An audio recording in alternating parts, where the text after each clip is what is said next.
It is arguably the most critical issue in modern times.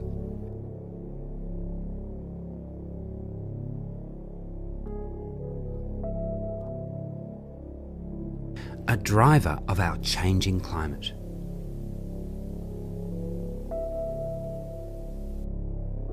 It has consequences in some of the most precious ecosystems on our planet.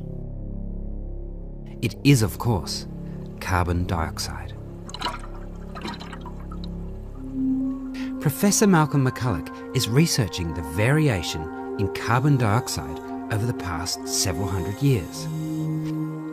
His team of scientists are examining ocean waters and the CO2 signature locked within coral cores. His research has uncovered the influence of rapidly rising levels of atmospheric carbon dioxide on coral reefs. These increasing levels are a result of the burning of carbon trapped for millions of years within the Earth's crust as humans continue to exploit fossil fuels. It is not only causing global warming, but it has also changed the chemistry of seawater. Scientists have called this carbon dioxide from human-produced sources anthropogenic CO2. This is a new frontier in marine science. It will help us understand our past and future climates, as well as providing us with a better understanding of how the world's coral reefs will respond to the damaging effects of climate change.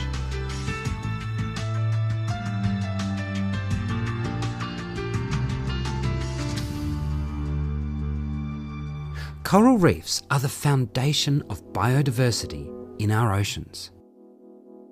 As they grow, they record various aspects of the surrounding environment in their skeletons. Today, scientists can read past environmental parameters such as temperature, precipitation, and even anthropogenic CO2.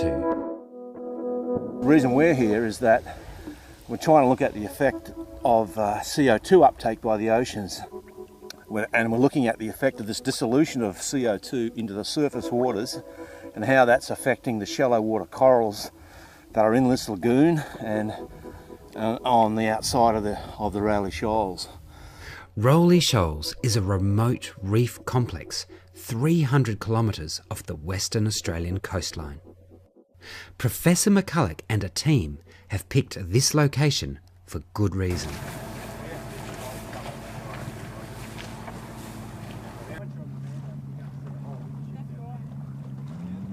It's the most pristine reef probably in the world, isolated from river runoff, any terrestrial effects, and this will give us what the global climate change is doing to coral reefs. Professor McCulloch has developed a unique method for reading the past climate as it is recorded in coral cores, especially with regard to carbon dioxide. To extract this valuable information, the team need to find healthy, living coral that is several hundred years old. It needs to be a robust species that holds this valuable information within its calcium carbonate skeleton. The species that does this best is called Porites.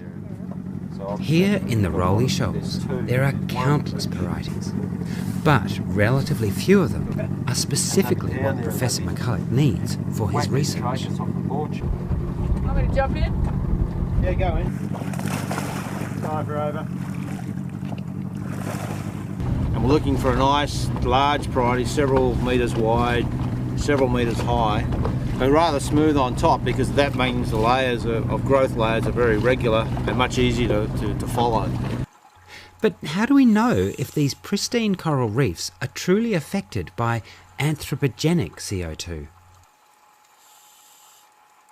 Anthropogenic carbon, which ultimately ends up as CO2, comes obviously, people know, from burning petrol in cars, fossil fuels, coal burning refineries for electricity are one of the other major contributors.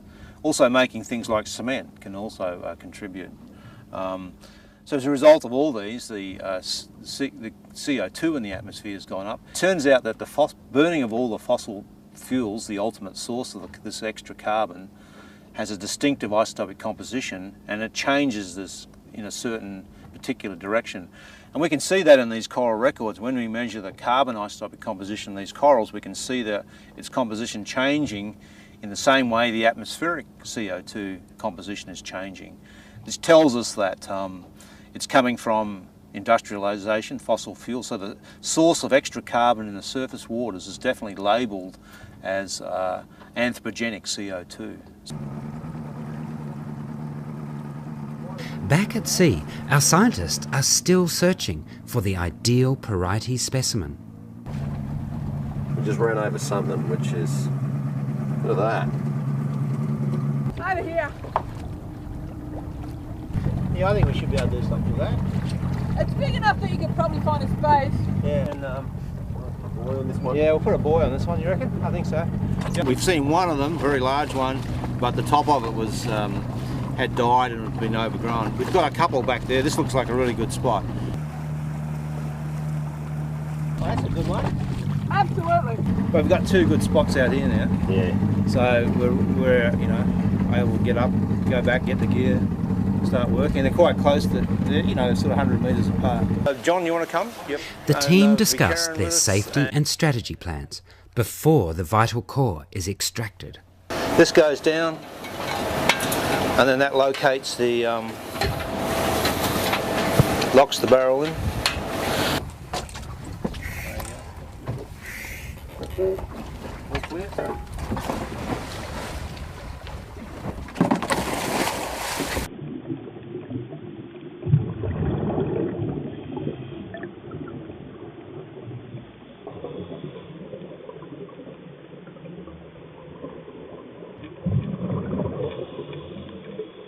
Now the reason we work on Porites is, of course, you can see it's a very dense, uniform coral, very small polyps, and the layers are very well defined. In fact, we can sample it at a resolution of roughly fortnightly. So we can get changes of climate that occur at very fine resolution. The drilling, however, proves to be more difficult than expected.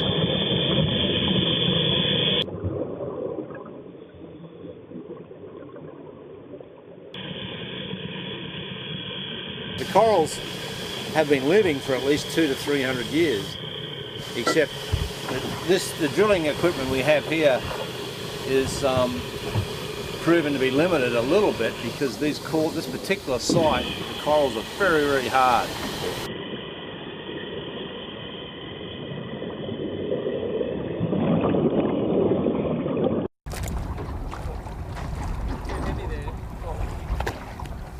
It has been difficult to recover a full core that covers the essential time period. None of the cores we have so far go back beyond 1950, basically. So we want to try and capture that 1900 to 1950 period at least. That night, the team makes some modifications to the drill. And overnight it'll dry okay, it'll be nice and tight by tomorrow. The next day, the team try again. A third the way, it's definitely on the thread, 100% sure it's threading. We don't have anything that goes back to 1900. Hopefully, when they finish here today, we will have that. And that's why we've gone to the trouble of coming back to this site. Because I know I drilled it yesterday, we'd got down to a metre, which should be just about 100 years worth. Yeah. As the divers set up, a humpback whale blows.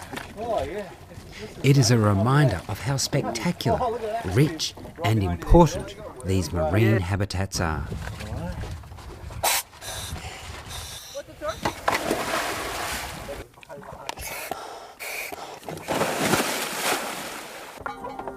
This detailed study on coral cores has revealed a far more burning issue that is changing the chemistry of seawater and the ability for corals to build their skeleton. It is known as ocean acidification. Acidification comes from the dissolution of CO2 in surface waters, and it changes the carbonate chemistry, and it drives it into the direction of lower pH, lower carbonate ion, in a trend towards an acid composition, which of course dramatically reduces the ability of carbonate secreting organisms to build the skeleton. They're always subject to erosion processes, and eventually reefs will be much more sparse and more barren. What we're trying to do is see if the coral growth itself is being affected. This is part slowing down its calcification compared to earlier parts of the coral record, and if it is, at what rate, and then we can extrapolate forward and say, well, if we keep increasing CO2 at the current rate, calcification will essentially almost cease. And therefore we can help predict what is the ultimate threshold for sustainability, or that this particular species of coral will survive at. Now, other species may be more susceptible. We don't have data on the whole ecosystem, but this is one important piece of data. And it also critically is telling us exactly, well, giving us a good idea of what the surface waters are doing. We do not have instrumental records that go back more than about 20 years, and there are none in the Indian Ocean at all. The Indian Ocean has no measurements of this ocean acidification trend at all.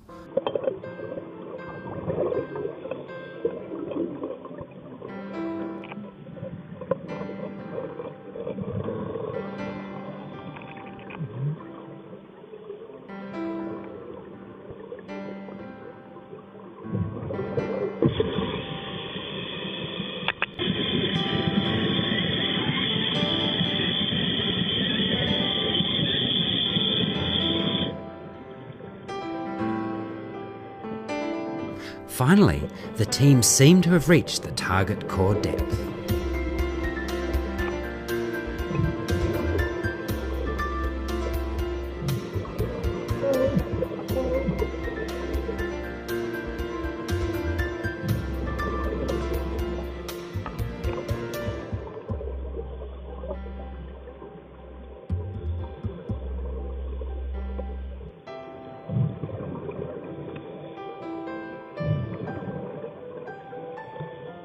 So how would you describe that last? Much better. Yeah. Yeah, we've got a full metre there. At the back. And how much data would that contain? That's 100 years of record, and we've got back to 1900. Excellent. Now we're proceeding back to 1800s. Right. So we've got another extension rod on. So this looks good. Fantastic. Super. One and two there. Walcott, this is Walcott tenure receipt. Yeah, go, Kieran. We've got some good news. We've got all the cores. We've got data probably back for 100 years now, and we're just going down even further, and hopefully we'll have data back to 1800 on the next go, mate. And essentially, what is the sustainability of coral reefs? That's a big question. How is climate change going to alter them? We know it's going to affect reefs. They're going to change. They're not going to improve. They're going to be degraded. But how severe are these changes going to be? How much time do we have to stop some of these effects from climate change? Do we have a decade, or do we have several decades? My own view is corals will probably have a bit more robustness than most people give them credit for, but we've got to understand it better so that we can take urgent action to keep our reefs at least in some reasonable shape for future generations. Professor Malcolm McCulloch's vital work on coral reefs is helping us to understand the story of past climate change, as well as determine the threshold CO2 levels that corals can tolerate. Coral reefs are of immense ecological and iconic value, as well as providing an essential marine resource. Understanding how they are responding to climate change will help us preserve these precious natural wonders.